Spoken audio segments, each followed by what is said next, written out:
Reborn. Joel once again took my urban return quota as a sent-down youth and gave it to Ava. I knew I would have to wait another 3 years to return to the city. In my past life, I was like this, timid, overly kind, and soft-hearted. A single mistake led to a lifetime of regrets, harming both myself and my family. But this time, I have the upper hand. Life has just begun. Unlike the last time, Joel actually came from the city to see me. That day, the production team held a rare gathering, serving mutton dumplings, born by the seaside.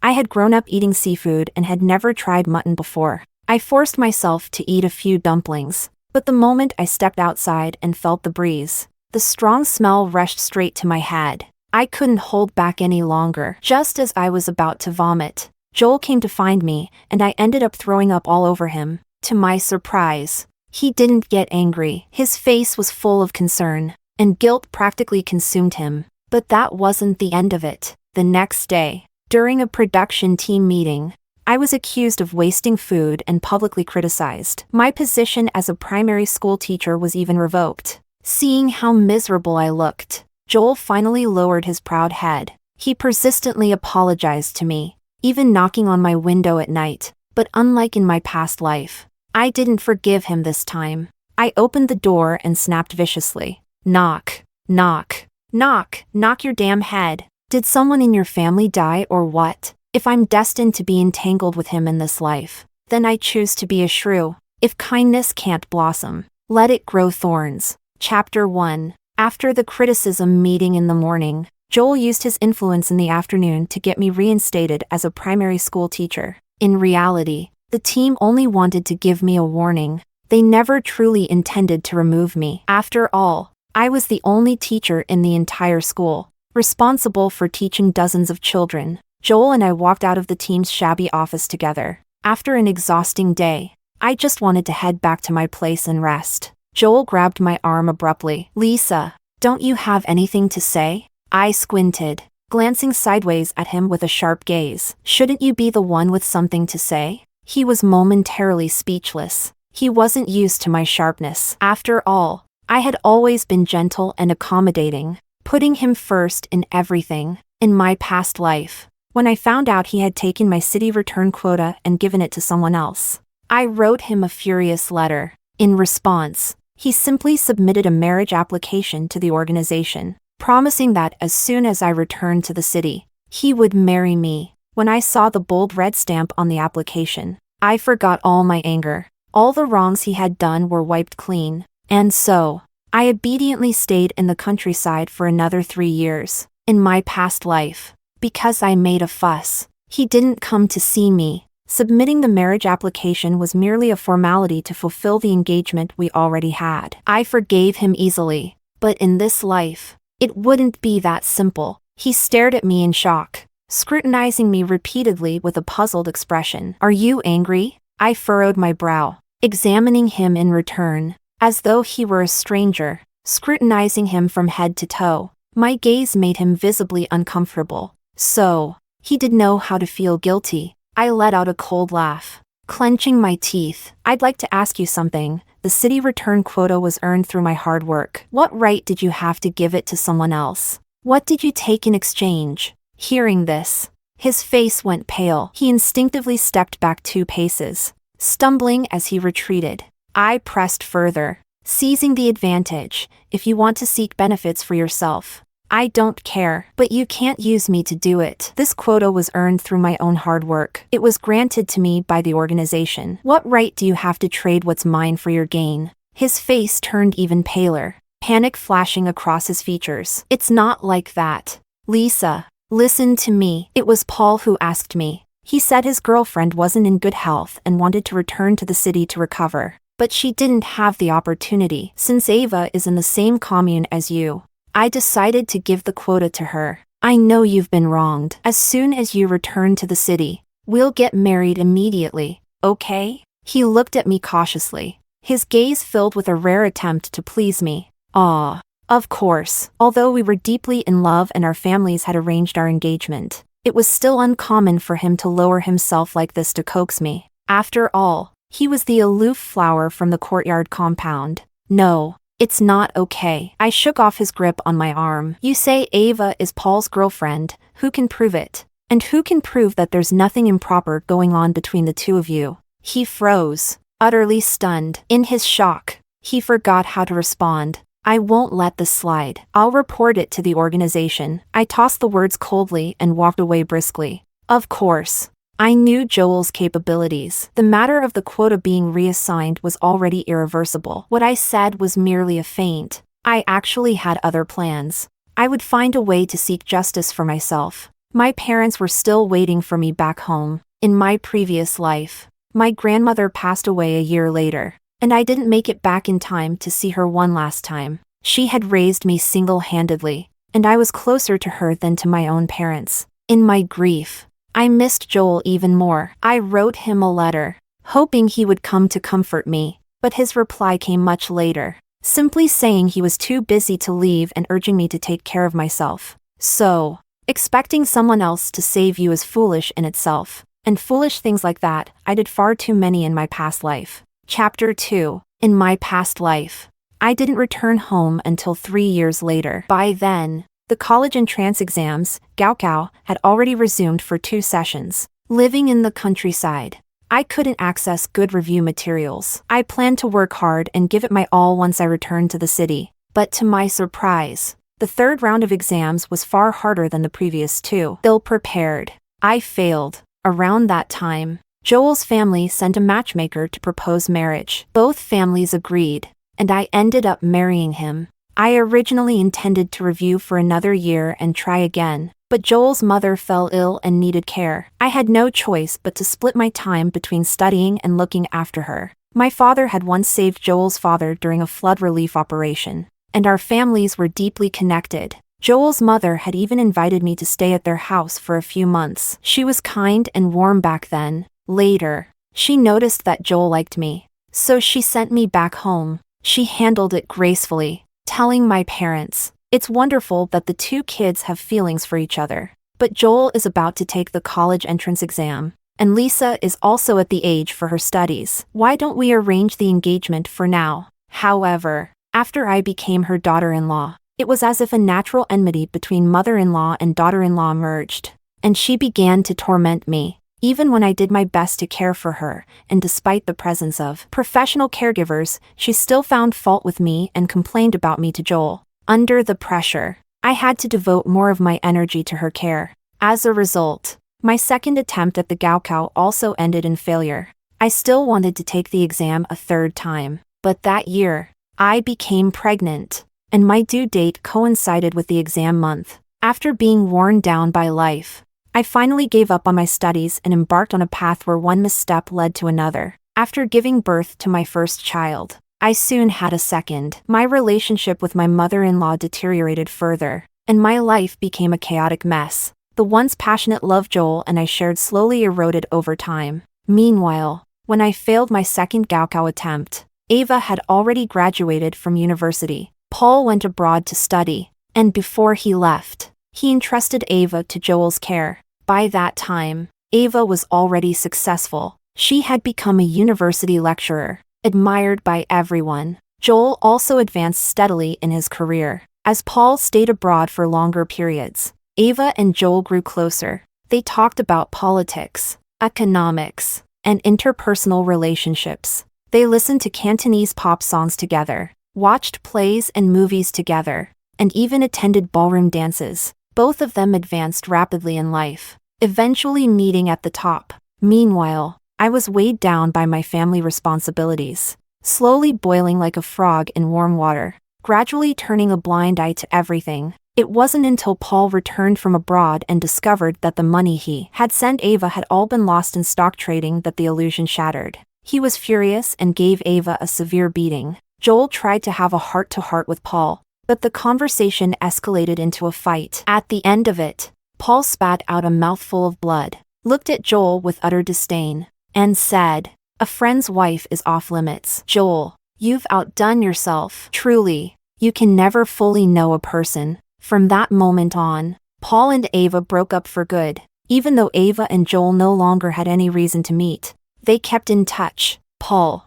unwilling to let it go, spread rumors everywhere, calling them shameless scum. He even went to Ava's house to cause trouble, demanding his money back. Later, without my knowledge, Joel took money from our family savings to help Ava pay Paul back. It wasn't a small amount, most of it was mine. While Joel's salary was high, Paul's earnings abroad were an astronomical sum at the time. The two were simply not comparable. At that time, I was working as a factory laborer. Coincidentally, the glass factory I worked at went public, and I owned internal employee shares. That windfall made me wealthy, but that money was used by Joel to help Ava.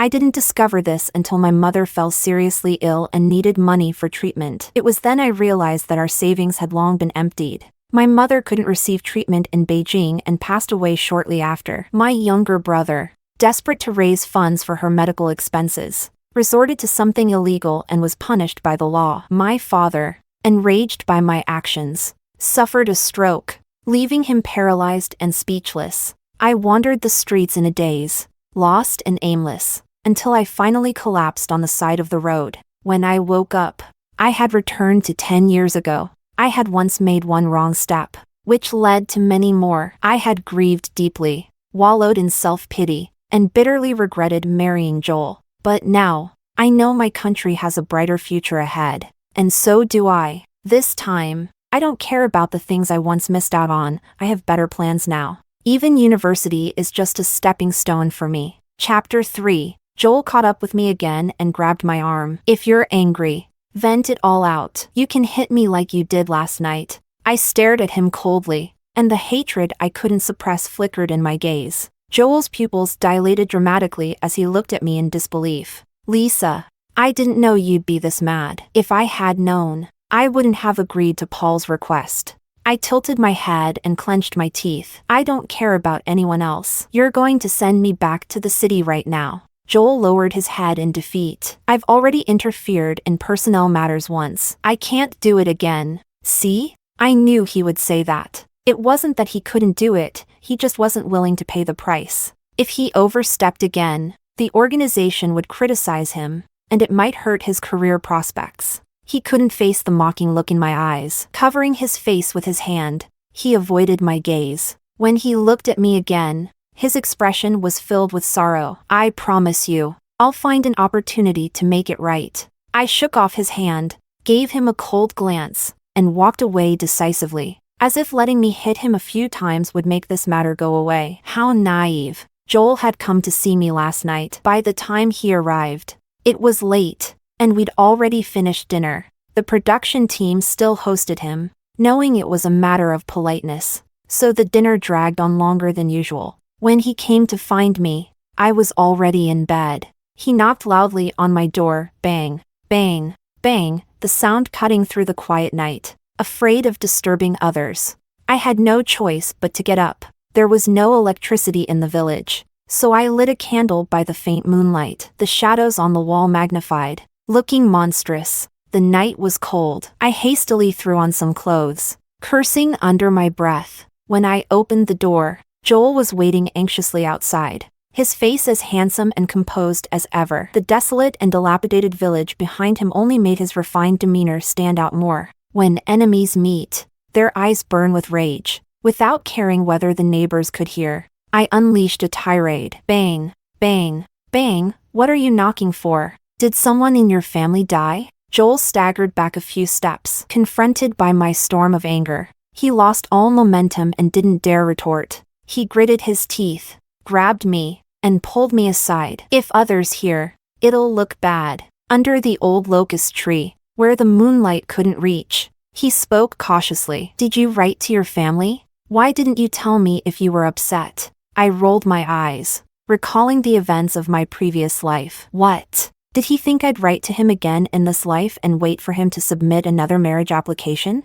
My plans are naturally something I'll inform my family about, I replied icily. As for you, I wouldn't dare lean on you. I don't want to benefit from your influence or suffer because of you. Consider our engagement void. His eyes flickered with shock, and I saw the faint glimmer of unshed tears. Don't say things out of anger. I thought that being a primary school teacher here, your situation was much better than Ava's. That's why I helped Paul. Stop spouting nonsense.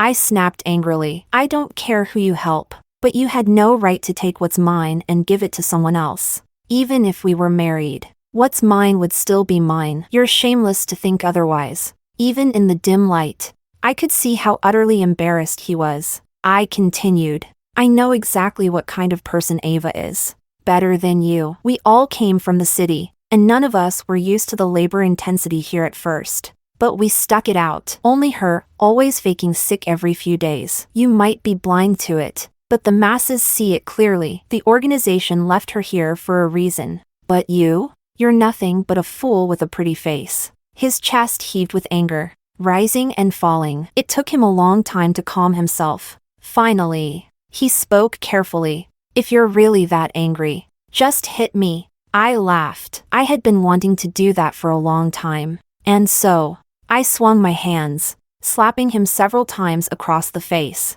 Under his shocked gaze, I turned and walked away. What a half-hearted suggestion. If I hit him with my bare hands, people might think I was just playfully sulking, indulging in some kind of romantic quarrel. But I couldn't exactly pick up a farming tool and attack him. Either. If I seriously injured him, his hypocritical and manipulative mother would never let me off the hook. But no matter, it's always most satisfying to slap someone across the face when the power dynamic is uneven. As the saying goes, don't slap someone in the face. This was only the beginning. I'd already prepared a feast, just waiting for him to take a seat. Chapter 4. Before Joel left, he wanted to see me one last time. At that moment, I was teaching in the classroom. Outside the window, I caught sight of his hasty figure. I put down my book and went out to meet him. He hadn't expected me to leave my work to see him, and his face lit up with joy. The first thing I said was, "Do you have any money on you?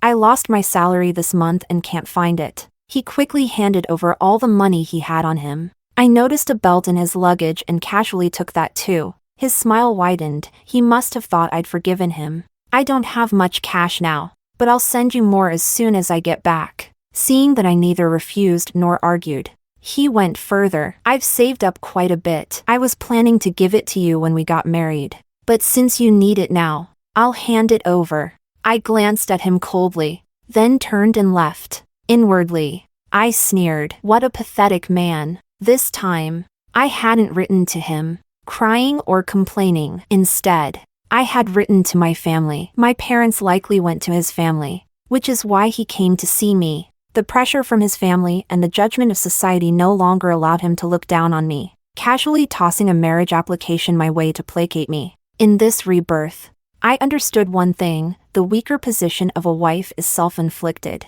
and the primary cause is a lack of ruthlessness. In my past life, I watched a TV drama called Yearning, where there was a character named Luna. Watching her, I couldn't help but think of myself, gentle, agreeable, always compromising in the face of hardship, sacrificing herself to make things easier for others. Suddenly, it all seemed so pointless. So in this life, I will pursue my desires boldly, even if it means becoming a shrew. So be it. Chapter 5. Of course, I didn't actually lose my salary. The reason I asked Joel for money was because I needed to make a trip back to the city, and I needed someone to cover the travel expenses. I went to the production team leader to request leave, telling him that my father was ill and I needed to visit him. I also handed him the men's belt I had taken from Joel. He accepted it nervously and immediately approved a long leave for me. I returned to High City, slipping back home without anyone noticing. I spent some quality time with my family. After that, I wrote a detailed statement with my left hand, explaining exactly how my city return quota had been switched. Then, I sought out Joel's professional rival and handed the statement over to him. As someone who had lived this life before, I knew Joel's circumstances inside out, including where his rival lived. That evening, I intercepted the man, pulling up my scarf to conceal my face. I simply said, "Take a look at this. Decide for yourself if it's real. Use it however you want. The person involved will cooperate." With that, I walked away, not giving him any chance to ask further questions. This issue was clear-cut. It only needed someone willing to act on it. Before I even returned to the countryside, word spread that Joel was in trouble. His private manipulation of the sent-down youth city return quota had been fully exposed. Joel was summoned to a meeting by the organization and forced to make a public self-criticism. I heard it was the first time he had ever stumbled in his life. On stage, as he held his speech for the self-criticism, his hands trembled violently. The spotless, pristine life he had enjoyed was now tainted, and he became a laughingstock among his political rivals. Meanwhile, I quietly returned to the village, waiting for further news. A work group came from the city, half for inspection and half to verify my case of the swapped quota. Both the commune and the production team spoke on my behalf, and I finally secured my return to the city. I had changed my destiny and taken a step in the right direction. But after returning to the city, I discovered that Ava had also taken advantage of this opportunity to visit the hospital. As it turned out, she was diagnosed with a legitimate health issue and ended up staying in the city too. It was as if fate continued to turn on its predetermined wheels. Chapter 6. Still, things were different. For instance, since I returned to the city early, the opportunity to work at the cardboard factory was given to me. My younger brother couldn't find a job for the time being.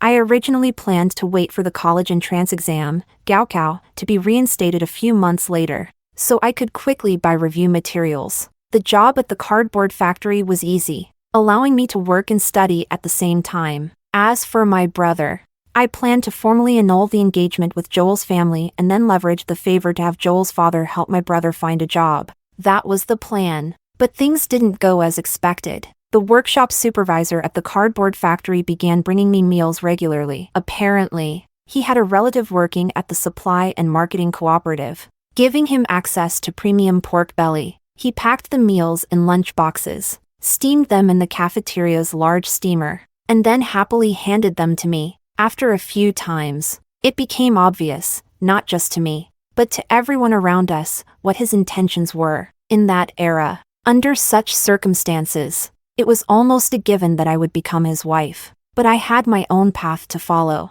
Yet, I couldn't seem to shake him off. Just then, Joel's family sent someone to formally discuss our engagement. Chapter 7. I thought about it for a long time before finally agreeing to marry Joel. At least it was an environment I was familiar with. I could foresee many things and take control of my own destiny. What I had done to secure my return to the city was proof of that. I didn't need to avoid him, nor did I fear him. This way, my brother could smoothly secure a job. Just like in the previous life, the cardboard factory would eventually be privatized, and my brother would become a private business owner. If it hadn't been for my mother's medical expenses in my past life, he would have had a bright future. The wedding date was set for 3 months later. During that time, Joel came to see me a few times, but I deliberately avoided him. In the end, he visited late one night, cornering me at home. With my parents present, we met in my room. He was still as handsome as ever,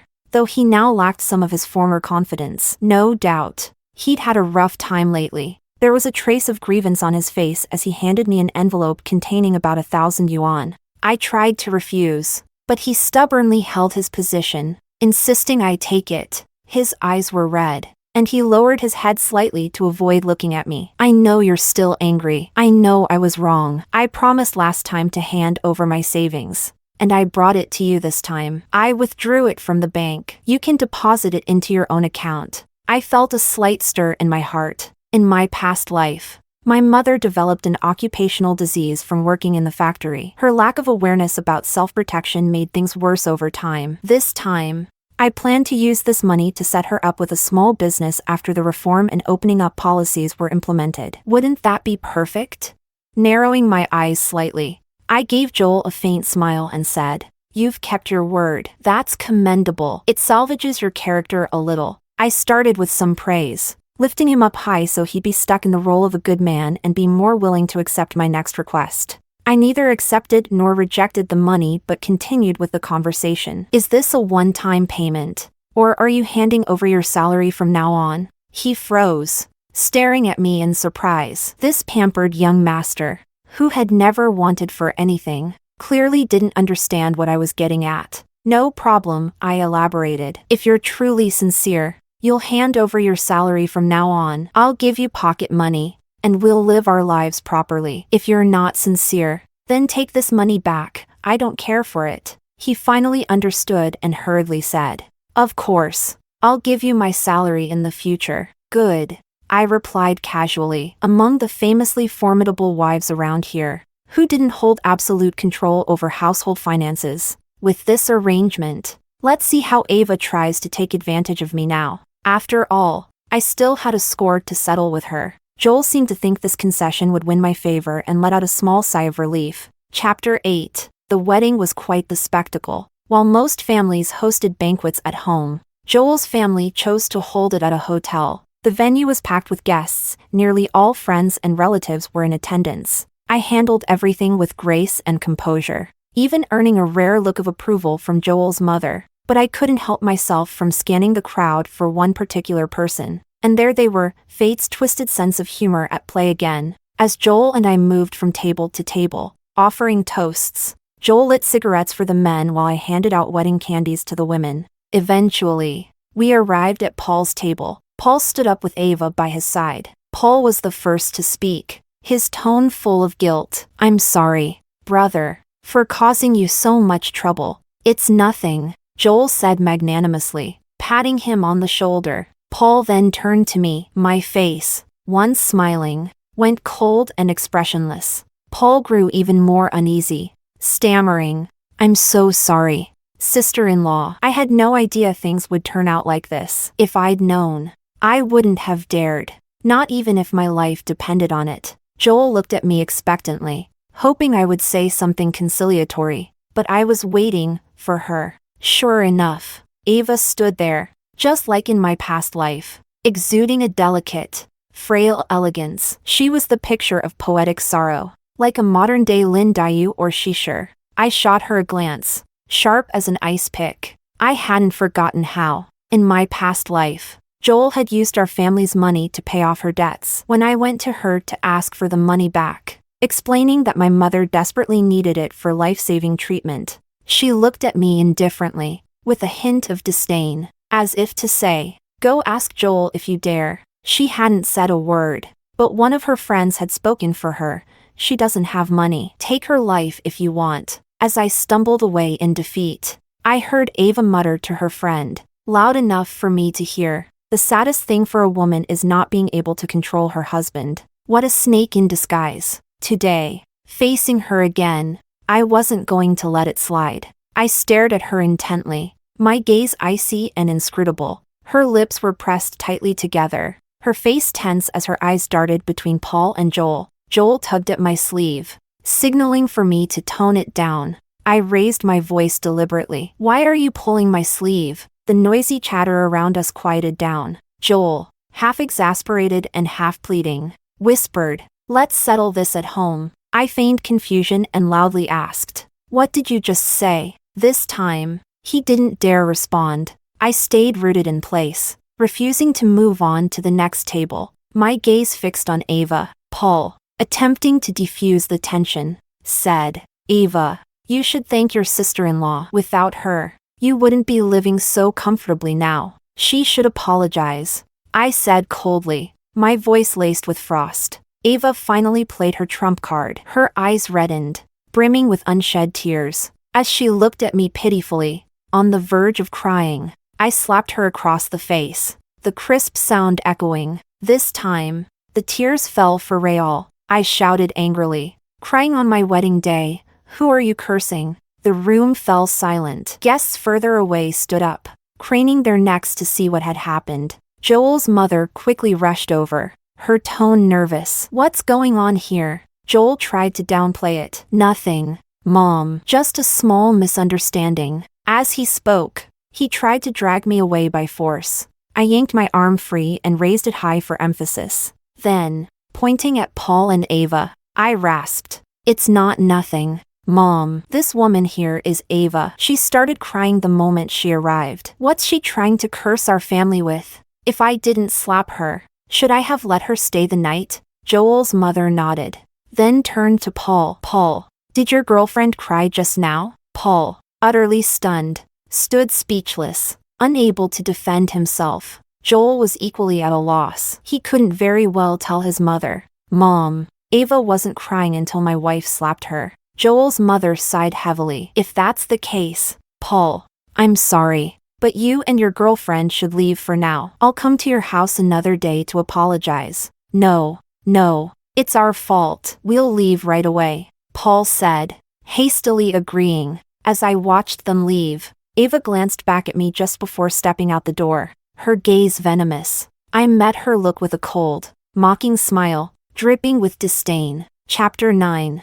I continued making rounds with Joel, offering toasts at each table. The task was done, and the drama had played out. I feel a bit bored now. For a long time to come, Paul and Ava would be unable to hold their heads high in our circle. Their reputation was already half ruined. Feeling drained and finding the wedding banquet increasingly dull, I suddenly noticed Aunt Sandra approaching. Speaking of Aunt Sandra, she and I had some history. When Joel's mother fell ill, they originally hired a retired nurse to care for her. The nurse was very competent, and I wasn't even needed. Later, however, Joel's mother received word from her family asking her to look after one of their own, and so the capable nurse was dismissed, replaced by Aunt Sandra, who had no clue about caregiving. When Aunt Sandra wanted to slack off, she claimed she didn't understand how to help, insisting I was more experienced from learning from the nurse. When she wanted to suppress me, she played the elder card,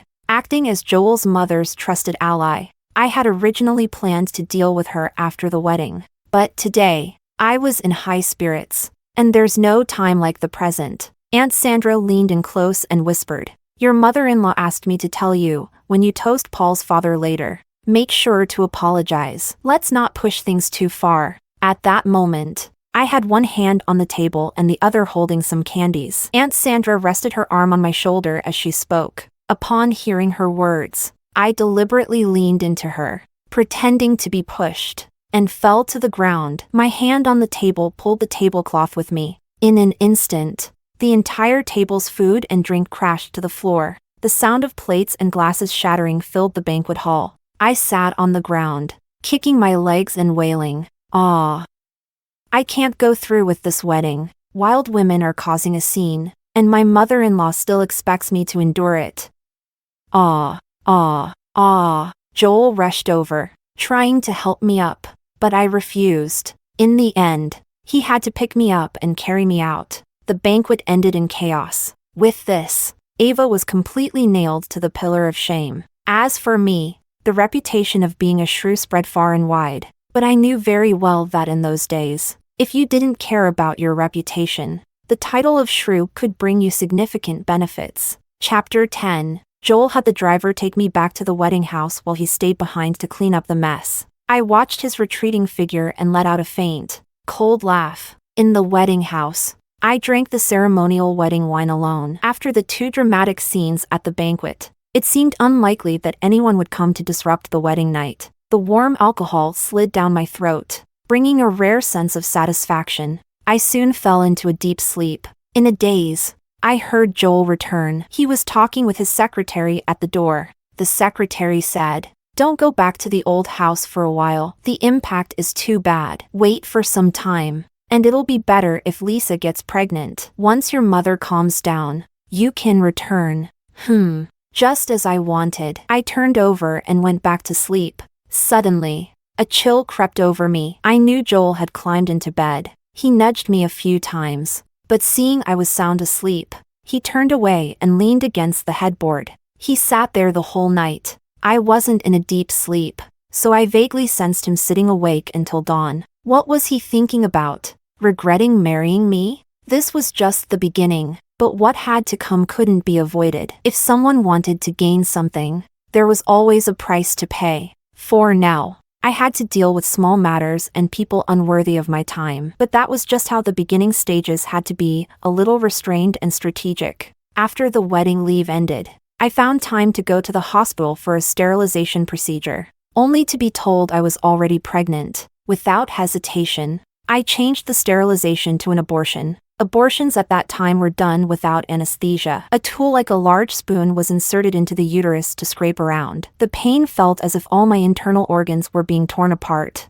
In the operating room, several women underwent the procedure together. and the air was filled with their agonized screams. The doctor, accustomed to such scenes, showed no concern or comfort, their face blank and detached. Trembling, I climbed down from the operating table and sipped a bowl of brown sugar water in a daze. I silently swore to myself that in this life, if I didn't accomplish something significant, I wouldn't forgive myself. Chapter 11. I returned to my parents' home to recover after the procedure and took the opportunity to advise my mother to take proper precautions at work and not to be careless. I also visited my grandmother, urging her to get a full checkup at the hospital, which I paid for. Additionally, I suggested to my parents that they bring my grandmother to live with them, since my brother would eventually need her house after getting married. It was better to make the move sooner rather than later. My parents agreed. Joel came to my parents' house for a meal with us, thinking I had various matters to handle while staying there. He didn't ask many questions. Once back at the wedding house, I immersed myself in intense study. I still had a good recollection of the first reinstated Gaokao, college entrance exam, papers, having analyzed them repeatedly during my past attempts. But I couldn't afford to be complacent. I discussed my plans with Joel, explaining that the Gaokao was only 6 months away, so I wouldn't be taking up a job for the time being. He readily agreed.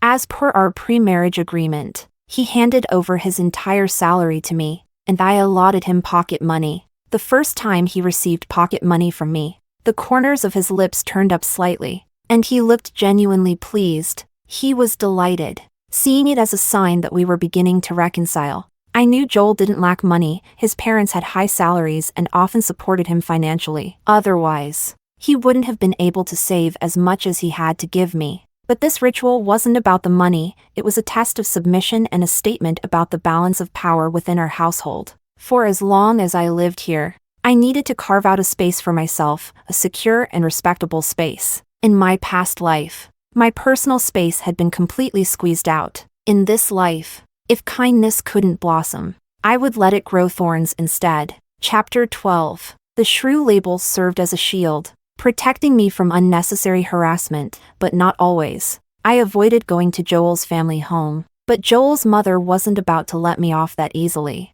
She sent someone to call me back, and since I'd been waiting for this opportunity, I agreed to go. As expected, the moment I stepped inside, Joel's mother glanced at me indifferently and pointed to a dirty bedsheet lying in the middle of the living room. Sandra's been sick, so I've been handling all the housework these past few days. I can't manage this. You do it, she said, her tone measured, making it hard to refuse. In those days, it was common practice for daughters-in-law to help with housework at their in-laws' place on weekends. But I wasn't intimidated. This wasn't my first encounter with her tactics. In my previous life, this was how they tormented me. Not only did they insist that I wash the bedsheets by hand, but my mother-in-law would also demand that I hang them outside to dry, saying the sheets needed the smell of sunlight. Every time I struggled to hoist the heavy, soaked sheets onto the clothesline, I was left exhausted. In cold weather, washing clothes left me drenched in sweat,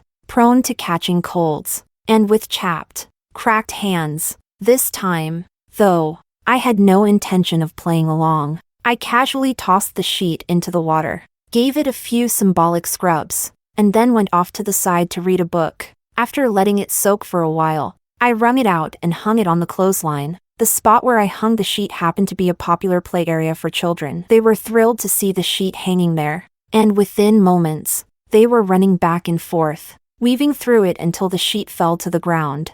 I gathered a few of the children and took them to their parents. Going door to door, I explained, I've already washed this sheet once, and I simply can't do it again. My mother-in-law won't be happy about how dirty it is now, so whichever child knocked it down, their mother will need to help me wash it again. This set off a chain reaction, dragging several families into the mess. The entire courtyard turned chaotic. Some parents scolded their kids, while others begrudgingly washed the sheet. When Joel's father came home from work, he had a clear idea of what had happened just by observing the scene as he walked in. He entered with a grim expression, glancing first at me and then at Joel's mother. Chapter 13. I didn't stay for dinner. I hurried back home in a sorry state, but my hands remained intact, and I hadn't exhausted my energy. I heard that Joel's mother got the worst end of the deal and was thoroughly scolded by Joel's father. Joel's father had said, "You know she's a shrew, and yet you provoke her? Are you trying to make trouble for me? Even if she's a mad dog, if she's lying there quietly and you insist on poking her with a stick, it's still your fault." Joel's mother was so angry that she cried nonstop. Joel found out about the incident the next day. When he returned home, his face was tight with anger. I didn't bother being polite, keeping my face cold and making a show of slamming things around. Suddenly, he grabbed my wrist and pulled me toward him. "Lisa, you used to be so kind and gentle. What's happened to you? It's like you've become a completely different person." Even as he held me in his arms, I didn't bother to look at him directly. "What's this? Are you here to reprimand me?" Joel sighed. "How could I dare?" "Ha." I laughed mockingly. In my past life, when I was soft and meek, he had helped his mother bully me too. So I continued. "Good that you don't dare. Your family's problems are yours to deal with. If Sandra can't do the work, then hire another helper." She came under the pretense of attending my wedding, replaced the original housekeeper, and then refused to do her job, expecting me to take over. "What are you all thinking? That's pure fantasy." Joel looked at me in shock. "Lisa, why are you using such foul language? Aren't you someone preparing for college? So what if I curse? When your family behaves like this, what good words do you expect me to say? We can stay married if it works out. If not, then let's divorce." Joel was utterly stunned. "Lisa, why do you keep bringing up divorce? Who could you possibly find if you left me?" I responded lightly. "Some people are more trouble than they're worth. Life might be better without them." His face turned pale. Chapter 14. My reputation as a shrew spread far and wide, leaving Joel's mother in a bind. Her facade of hypocrisy was starting to crack. She wanted me to return so she could continue tormenting me. But everyone knew about my fiery nature. I wouldn't back down or let myself be taken advantage of. If she tried to make me do chores again, it would be clear she was asking for trouble. But if she didn't have me come back, she would feel restless and unsatisfied. So, she resorted to speaking ill of me in front of Joel, claiming their family had married the wrong person and that I was far from being a virtuous wife. I learned all this from a few women in the courtyard who were close to me and just as renowned for their sharp tempers. One of them, Patricia, was my closest confidant. Her workplace was near my home, so she often stopped by to chat and share updates. When Joel came home, I greeted him with a cold face, refusing to speak to him. My strategy was simple: strike first with silent treatment, making him feel stuck between a rock and a hard place. Whatever arguments he'd prepared melted away under my frosty demeanor. Instead, he grew bewildered. Sometimes, he even tried to appease me. "Honey, what's wrong? Are you too stressed from studying? Tomorrow's the weekend. Let's go to the park and rent a boat." In the end, his mother was often left at home, stomping her feet in frustration but unable to do anything about me. Because I cared little for appearances, she, despite her elder status, could only face me on equal footing. Amid this constant push and pull, the Gaokao college entrance exam finally arrived, with several favorable factors on my side. I was admitted to the best university in the country. I was going to Beijing. When I received my acceptance letter, I broke down in tears. This was the opportunity one had waited 2 lifetimes for. I was finally leaving this place. Ava and Paul were both admitted to a local university. As for Joel, he had already been in university for some time and would graduate after another year. As everyone prepared to go their separate ways, Joel's mother urged him to divorce me, but he refused. That same evening, Joel prepared some simple dishes and sat down for a quiet drink alone. When I returned home late from my parents' house, Joel was slightly drunk. His face was flushed as he looked at me and said, "Lisa, if I hadn't given your spot to return to the city to Ava back then, would we still be okay?" I didn't answer, though I knew the truth in my heart. Those who are destined to betray you will always take that step. No matter what, Joel and I were never meant to have a happy ending. The past 6 months of enduring this enemy camp had been anything but easy. I'd only made it through by gritting my teeth. Lu Sun once said, "A true warrior dares to face a bleak reality and to confront bloodshed head-on." That quote had carried me this far. Chapter 15. 3 years passed in the blink of an eye. During this time, I maintained normal communication with Joel. The fact that we lived apart, with little time together and a growing emotional distance, wasn't my fault. Paul, after attending university for a year, was sent abroad on a government-sponsored program. For the next 2 years, only Ava and Joel remained in our hometown. Paul once again asked Joel to look after Ava, and the two of them maintained contact during this time. After the fiasco at our wedding banquet, I couldn't understand what Paul was thinking. I knew Paul wasn't particularly cautious or attentive, but Ava's lack of discretion still surprised me. In my past life, I'd always believed that their initial relationship was innocent and only later crossed the line. But now, it seemed clear, at least on Ava's part, that wasn't the case. I suspected Ava was worried Paul wouldn't return, so she wanted to latch onto Joel as a backup. Joel later wrote me a letter explaining the situation. He admitted he felt guilty about what happened at the wedding banquet, particularly toward Paul's family. Paul had asked him for a favor before, but it didn't involve taking my spot to return to the city. Joel acknowledged that taking my place was his mistake. He also admitted that embarrassing Paul and Ava at the wedding banquet was his fault. Because of this guilt, he felt obligated to take care of Ava now and urged me not to overthink it. I didn't reply. That winter break, I rarely came home. When I walked into the house, I immediately noticed that only Joel and Ava were there. They were in the kitchen, busy cooking together, and didn't hear me come in.